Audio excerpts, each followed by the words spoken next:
अच्छे लोगों के साथ कभी अच्छा नहीं होता, ये बात तो आपने कहीं ना कहीं सुनी ही होगी। हेलो दोस्तों, मेरा नाम प्रतीक्षा है और welcome to my channel Pratiksha journey पे। दूसरों के लिए अच्छा बनना बंद करो। कभी कभी आपकी अच्छाई आपके लिए ही प्रॉब्लम खड़ा कर देती है। जैसे कि नाइस और काइंड में बहुत बड़ा फर्क होता है। नाइस मतलब हर किसी के लिए अवेलेबल रहना, हर किसी की बात मानना, अपना भले ही नुकसान हो जाए मगर दूसरों के लिए अपनी अच्छाई दिखाना, अपने मन को मार के दूसरों के लिए अच्छा करना। मगर काइंडनेस से क्या होता है? काइंडनेस से ये होता है कि आप कोई भी काम आपको दिया जाता है जिसे आप नहीं करना चाहते हैं, रिस्पेक्टफुली आप उसको मना भी कर सकते हो और क्लियरली ये अपना हद तय कर सकते हो कि बस इतने से इतने आगे तक मैं आपका कोई भी बात नहीं मानूंगा, ये मेरी बाउंड्रीज। ये जो बात है वो सबके ऊपर अप्लाई होता है, न कि एक पर्सन या फिर एक जेंडर या फिर एक उम्र के ही लोगों के ऊपर। ये बात सबके ऊपर अप्लाई होता है। इंटरव्यू में शाहिद कपूर का एक इंटरव्यू चल रहा था, मैंने उस इंटरव्यू में उन्होंने ये कहा था कि जो अच्छे लोग होते हैं, जो इनोसेंट लोग होते हैं, उनको ना बोलना नहीं आता। ना बोलना नहीं आता, यही उनकी सबसे बड़ी प्रॉब्लम होती है और सबसे बड़ी हार की वजह भी यही होती है कि वो ना नहीं कर पाते। आप कर रही किसी चीज को किसी के लिए, आप एक बार उनको मना करके देखिए। आप मना करके देखिए, वो इंसान जो है उसका व्यवहार ही बदल जाता है आपके प्रति।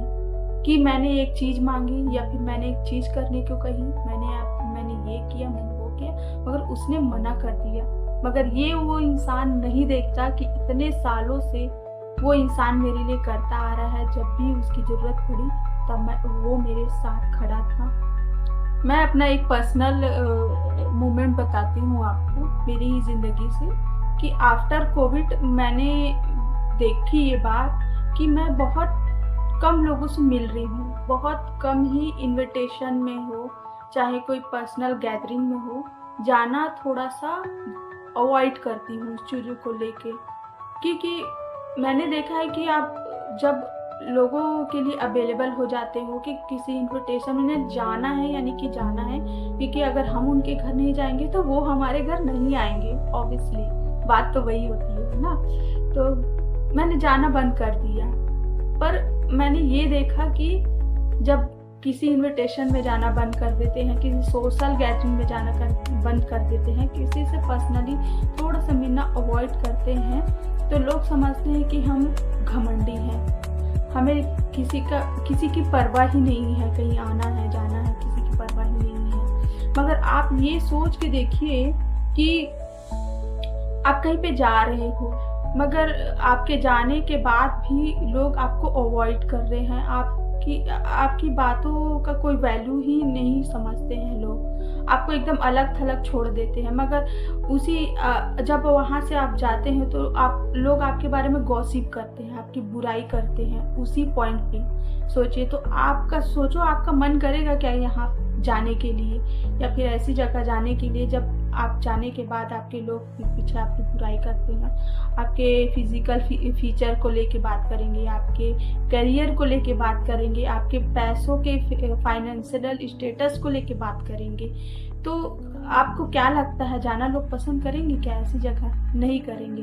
कोई भी सेल्फ रिस्पेक्टेड इंसान कभी भी यहाँ पे जाना पसंद नहीं करेगा। मगर लोग इसको एरोगेंट और सेल्फिश होने का मतलब की बात कर देते हैं। सोचिए इस बारे में फिर क्या बात करें कि लोगों से रूड हो जाए, ना एरोगेंट हो जाए, लोगों से बात ना करें। नहीं करिए, बिल्कुल करिए, करना भी चाहिए खुल के बात।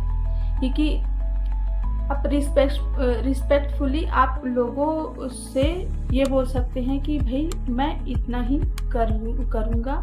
आपका मन करे वहाँ जाइए, आपको लगे कि आपकी वैल्यू है, वहाँ पे जाने से आपके मान सम्मान में कोई फर्क नहीं पड़ेगा, आपके वहाँ जाने से कोई आपको नीचा नहीं दिखाएगा, तो आप जाइए, बिल्कुल जाइए। आप करिए, लोगों के लिए बिल्कुल करिए। क्योंकि ऐसा तो नहीं है कि लोग हम किसी के लिए नाइस और काइंड होंगे तो दूसरे लोग भी, मगर एक ये चीज़ है कि एक तरफा नहीं होना चाहिए। मतलब आप ही कर रहे हैं उस रिलेशनशिप में कि आप ही नाइस हो रहे हैं, काइंड हो रहे हैं, मगर सामने वाला उस चीज़ का फ़ायदा उठा रहा है, तो बिल्कुल इस चीज़ को अवॉइड कीजिए। और ये भी है कि अपने आप को पहले रखिए, अपने परिवार को पहले रखिए, अपने लोगों को पहले रखिए, उसके बाद दूसरे लोग आते हैं। और सबसे बड़ी बात, सेल्फ रिस्पेक्ट। अपने आप को या फिर अपने इच्छाओं को पहले प्राथमिकता दीजिए कि हाँ, ये मेरा दायरा है, इस चीज़ को लेना चाहिए। और मुझे प्लीज़ कमेंट पे बताइए कि क्या आपके साथ भी ऐसा हुआ है, और क्या मेरा पॉइंट ऑफ व्यू आपको पसंद आया। आप बिल्कुल आप बताइएगा। तो धन्यवाद, थैंक यू वेरी मच, आप इतना देर तक मुझे सुने इसके लिए।